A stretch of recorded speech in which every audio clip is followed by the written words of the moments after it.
Hi, Sher. Hey, Kandace, good to see you. Good to see you too. How are you doing today? I'm doing great. How about yourself? I'm doing good.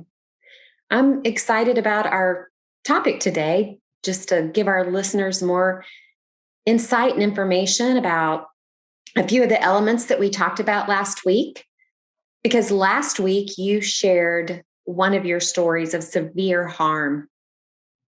I'm kind of curious how you're feeling and doing after sharing that story publicly for the first time.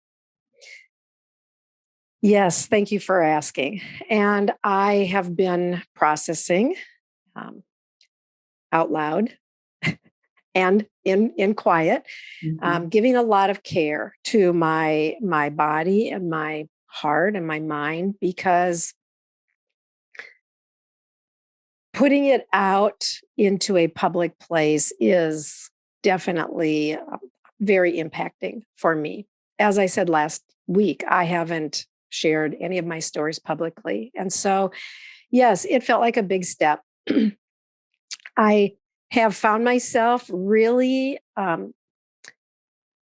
going into my story, even in some new ways. I actually sketched a picture of the scene, something I've never done before, and put a visual to that scene that I think was helpful for me in a lot of ways. And so, um, telling my story last week and even knowing that it was going public, I think there's actually some freedom here for me in Mhm. ways where my voice has been silenced all these years, and to take that big step and say, my voice matters, this story matters, and I'm courageously putting it out there in a bigger way. I don't know. I feel really, I can say I feel like something has been released. I feel more freedom as a result. I love that.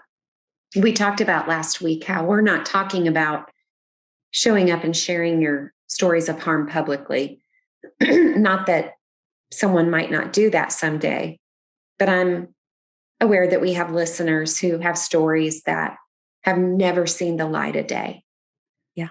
And that story sat with an individual and then a small group of safe people who knew how to care for you before you ever decided to share it publicly. And even if you would have never decided to share it publicly, the healing was already happening. Yes, absolutely. Yeah. Well, I've thought about you a lot. And of course, we've had some follow up conversations because there's aftercare when we share stories. You sent me that sketch that you drew. And when it popped up on my phone, I just want to tell you, it took my breath away. And it gave me a better sense of what it was like for that little girl in that story that experienced severe abuse. And so today we want to look at a few of the elements that were mentioned in your story and then go into a little bit about what does it mean to write a story. So do you want to Yes. share a little bit more about, I think we mentioned, you feeling like you were fragmented into a million pieces. Do you want to share a little bit about that? Yes. Yeah. And yes, the aftercare. It's like it's so important. And I just want to make that point. Like as we talked last week, and even in the recording, there were, or no, I think it was after I read the story, and you mentioned a couple of times that there were some things we wanted to talk further about. And yeah, that feeling that I had in that moment in time, that I felt like I was fragmenting into a million little pieces and just fading away. And I think this fragmentation, it's a real thing. It's fragmentation, dissociation. These are things that our brain actually does to protect us when our brain perceives that we are in a situation of severe harm, life and death, where our brain literally shuts down other aspects of our body, and we go into that trauma or that stress response of fight or flight. Mm-hmm. And if we can't fight and if we can't flee, we will freeze. And sometimes even beyond that, or maybe a different way that freeze looks, is moving where we actually become disconnected from our sense of ourself, disconnected from our body, where we're outside of our body watching what is happening. And I don't know how to explain how that happens, Mm-hmm. but I do know that it's a survival technique. It's probably part of why I survived that severe beating that happened that day. Mm-hmm. And so, yeah, that just kind of introduces it. Yeah, help me go a little further. No, I think you explained it well. And it's not just your story. Once you begin listening to other people's story, you're like, oh, that's a real thing. Like this happens to many people who have found themselves in situations where actually to fight would have brought on more harm. They couldn't flee. Yeah. And so part of that brain fragmented, and we've talked a little bit just the prefrontal cortex where we just can't figure things out anymore. Like there's no figuring it out. And so it's an experience to where however long that episode lasts, you're outside of yourself for survival. Yeah.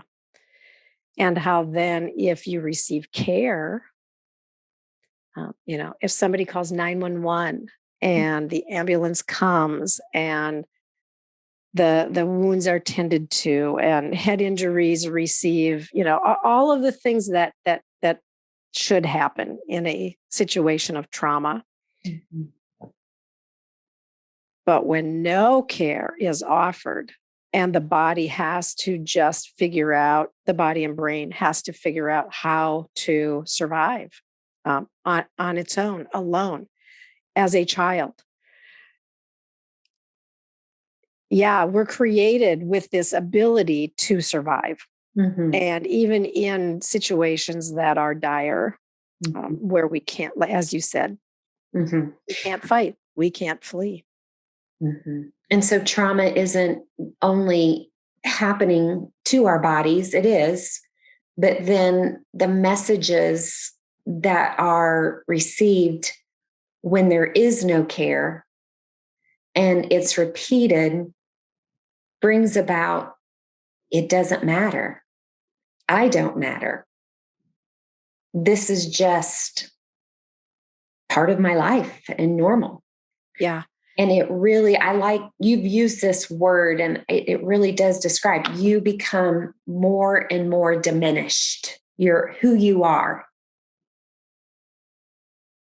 Yes. And I think that's where that whole fragmentation aspect comes in, and where we feel like um, we live on in that younger self, or that those younger forms. Maybe we have aspects that where we feel 5 years old or 7 or 8 or 15 or whatever. And we fragment, and those pieces live on in that state.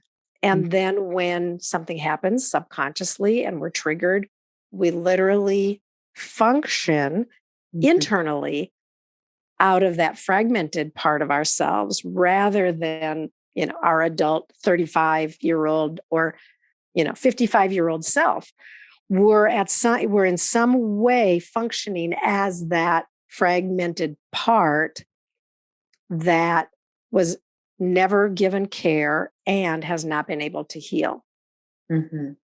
I was thinking this morning as we were going into the follow up of your story, the concept of having childlike faith, because we'll hear that at times, as opposed to being childish. And typically, when we've seen someone in an adult body, be childish, we've judged and we've shamed and we've like, why don't they just grow up? Yeah. Instead of saying, I wonder what part of them is kind of stuck in a childish state. Yeah. That, for me today brings deep compassion. Yeah. Oh, and I love that you're bringing that up. And I think it's so true of pretty much everyone that I know deals with this. Mm-hmm. I mean, there might be some people walking the face of the earth who do not have unresolved childhood trauma, but honestly, I think most of us have elements of this. And so, yes, and yet we have lived under that shadow of judgment and self-contempt too, not just from others, but we judge these parts of ourselves harshly because they make us feel really uncomfortable. Mm-hmm. They bring forward behaviors that we don't like. And so we're hard on ourselves in these areas. I do have a quick story I want to share that came up for me yesterday. I had never made the connection in all these years. And it's just a brief one. But I was probably 7 or 8 years old, and we were at some friend's house. My parents would get together and play cards with other couples. And there was a group of us kids just playing. And there was an older girl that lived in the home. She was an older teenage girl. And we had this bright idea of pranking her. And what that looked like is we would go knock on her door and then we would run. Okay, so that may not seem like a big deal, but one time we knocked on her door and she was standing right there. She opened the door, grabbed my arm, and slapped me across the face very hard. Okay, so here's the connection I made with that. There's lots of fun ways to do pranks, right? Kids like pranks, adults. I have never gotten it. I feel stress when I think about pranks. And it was just the other day that I'm like, why don't I like pranks? Because sometimes I'll watch them and they're hilarious. And all of a sudden I was like, because you can get the snot slapped out of you when you do a prank. And it just, that wasn't a deep wound, but I was able to be curious about why does everybody around me think pranks are hilarious and they make me cringe? Yeah. Yeah. And I would love to, and later I want to process that with you. Like, did you can you remember, did you go into fight or flight? Well, this is very vulnerable, but hey, we're processing trauma out loud. I peed my pants. Wow. And I went to talk to someone and I don't remember after that. Don't remember. I just remember I felt so humiliated that I had peed my pants. Yeah. And it's more than humiliation, right? Like it was your body went into fight or flight. I'm not sure, probably flight. That feels like a flight response to me. Can you feel right now? Like, what do you feel in your body as we are talking about this, even right now, kind of for the first time for you? I don't, I feel pretty calm. I don't think it was, but I haven't gone very deep in this story. And I knew I shouldn't. Well, I shouldn't say I shouldn't, but of course, telling you a story, you're going to take me a little bit deeper later. Yeah. Yeah. I want to because, and we'll just say this for our listeners too, right? Because sometimes these stories come up and we pass by them quickly. Mm-hmm.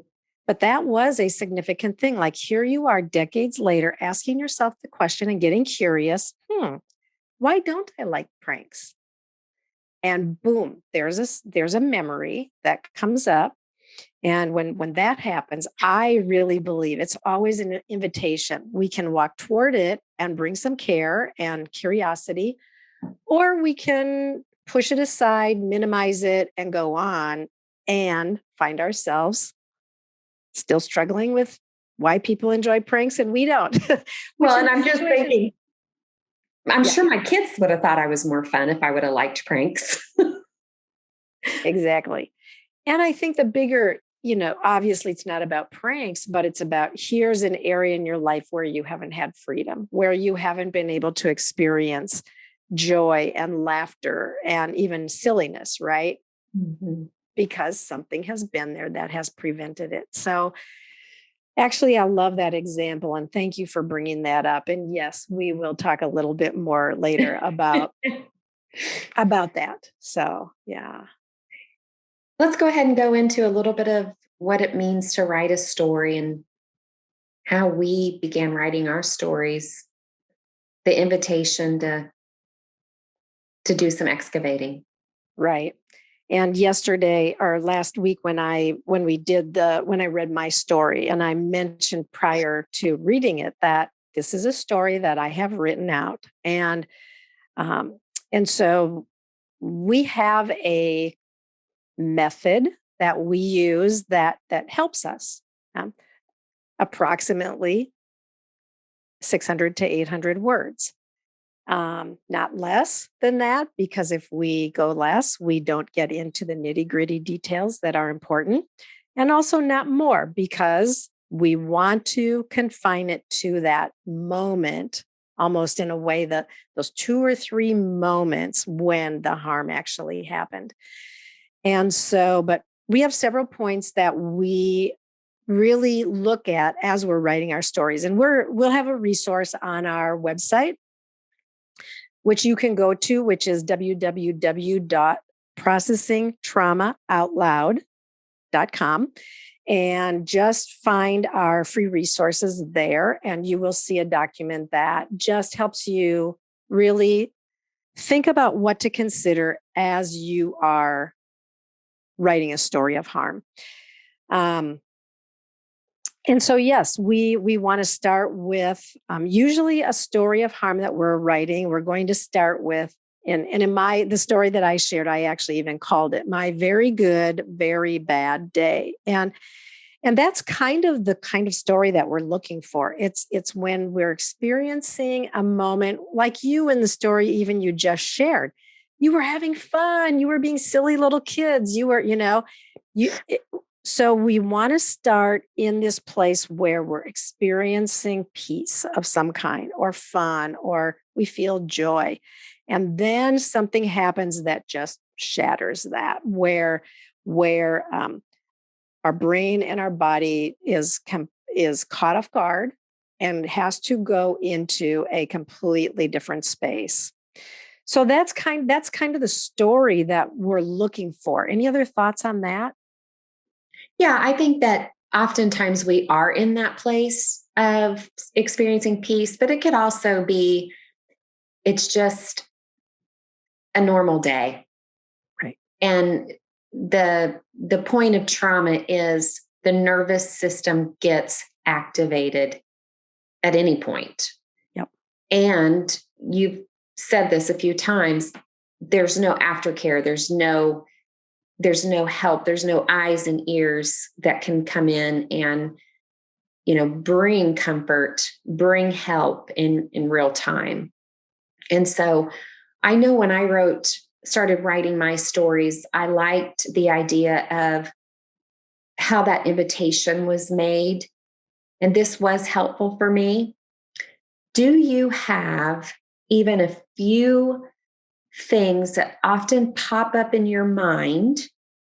Maybe not every day, maybe not every week, maybe not every month, just a couple times a year where you sense something and have elements of memory associated with that.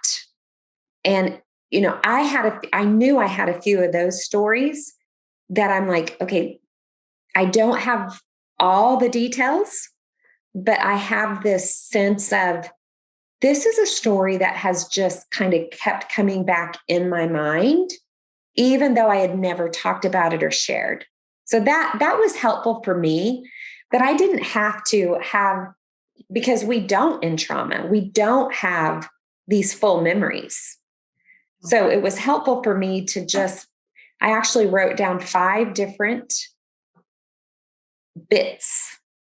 And then I was able to think more on those and get more clarity. Yes, so important. And a lot of people do say, I can't remember. I know something happened, but I don't even really remember. And as you said, that's the reality of trauma. Our brain, our prefrontal cortex goes offline where we can't think it through. We don't see it. We don't carry it forward as a vivid memory, even though it is Mhm. stored in our brain. And I think this is a good time to mention that the healing of trauma isn't primarily that we would remember all the details of a story. It's more about working with our nervous system and knowing that we have resources today. But here's what knowing the story as much as we can does do for us, besides just knowing how to calm our nervous system. It opens up deep, deep compassion for ourselves and others, that there is a reason why our nervous systems are often dysregulated. And so we can walk around and have all these resources and techniques to calm our nervous system and actually not be a very compassionate person. Yeah, right. And it's as we begin to look at our own stories of harm with compassion and self love that really opens us up to being able to be loving people toward others too. Yeah. I want to just say, after we have been curious about it and we maybe visualize a picture of the scene, we also want to notice, like, what are we feeling in our body as we do this work? And what did we feel in our body at that time? Sometimes this can be really hard to remember, but um, can you remember what you felt in that memory? Were you anxious? Were you sad? Did you cry? What was going on in your body? And Kandace, can you just put a couple of words around why is it important to identify that? Well, I think it's almost always impossible to know what we felt then if we aren't paying attention to what we're feeling now. And when we say feel, we're not just talking about, I feel sad. I mean, that can come out of it. It's slowing down and noticing body sensations. So if I'm working with a client, I might say, what are you feeling in your body right now? Um, and I'll just use you for an example. Not that you're one of my clients, but sometimes you feel a constricted throat. Yeah. And you have some stories about that. Yeah. So before you could really go back and imagine how you felt then, you had to notice, why am I feeling this way now? Yeah. Yeah, exactly. And then, so for example, one of the things I feel a lot when I go back to my stories is I get pain in the back of my neck. And in the past, I would get really frustrated with that, like, oh, I've got that neck pain again. And as I started to recognize how often I did feel that when I was connecting with stories of harm, I was able to start becoming really kind with that and really tender about that. And I would just bring tenderness to my body, and I would go um, do specific things that really brought care to my body, like rub oils in or take a hot bath or lay down for a little while, just something that would bring tenderness where in the past I had brought harshness or judgment or impatience. Yeah. And also, there's just times we need to schedule a massage, right? Yeah, exactly. For sure. That's like a lifeline for me. Yeah. So, this aspect of just being kind with your body is such an important part as you move toward identifying these stories of harm, bringing up and inviting these memories to come up that you have probably held down for a long time. Like kindness and self compassion are so important. Your brain will not allow these memories to come up if you cannot approach with some new levels of kindness toward your own self. Mm-hmm. Yeah. And safety. Yep. Yeah. Going back to the 4S's, right? We have to see, we have to soothe, and we have to give our body a sense of, yeah, it wasn't safe back then, but right now, as I am remembering these things, and this is the next point, as I'm saying things or writing things that have never been said or written before, like we can feel a lot of dysregulation when we start to do that kind of work of naming the harm, naming that here's this person that I have been loyal to, and here's maybe this parent that I have protected all through the years.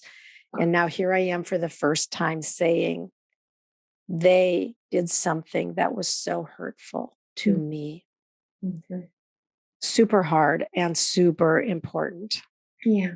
I want to just say to our listeners, as we wind things down here, that this is the work. We call it story work. And it's work. It's hard work. But it's good work, and it's important work. And as we've said many times, like, it's important who you tell your story to once you write it, or even as you're working on it.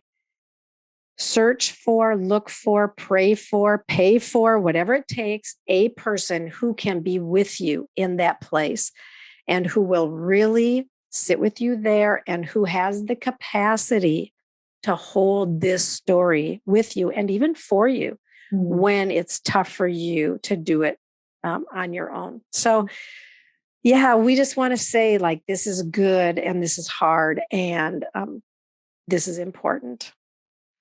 I agree, Sher. So good to be with you today.